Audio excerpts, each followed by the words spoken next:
Malapit na ako na makarating sa ano guys. Dito na ako sa papuntang ano, MTR.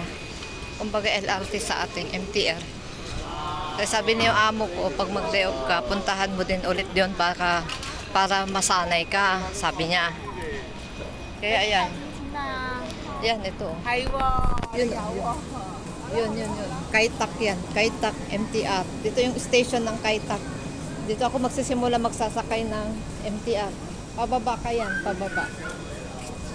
Pababa. May ano yan, may elevator, escalator pala. So, alam ko na guys, papunta na ako sa magpapa-ID. Diyan ako magsasakay. Pababa ako, doon ako sa baba. May underground yan. Doon. Kukuha ka ng ano, magbabayad ka ng mga octopus mo doon. Yung doon ka kukuha ng ano, sasakay ng MTR. So, diretso muna ako dito. Diyan, bumaba kami diyan. Oh. Nakita niyo yung mga ano, pababa ng escalator. Yan. Tapos dito muna ako kasi gusto ko maglibot-libot. Wala pa yung kasama ko eh. Sabi niya, naliligo pa lang siya. Isang oras ko na inantay doon. Tapos, pumunta lang muna ako dito. Kung mag-text siya, chine-check ko yung ano, text niya.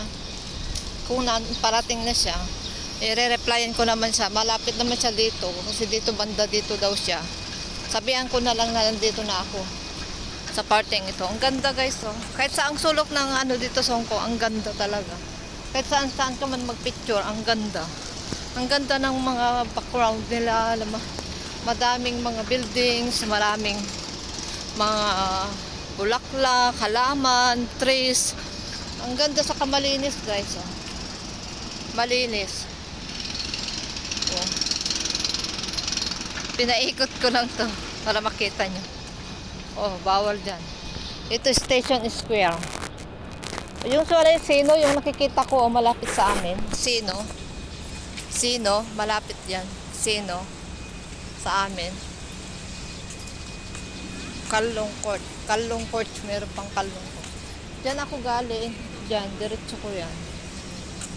So, yan, diretso ko yan. Nagpaganon ako. So, dito na lang. Dito na lang guys. Babay muna.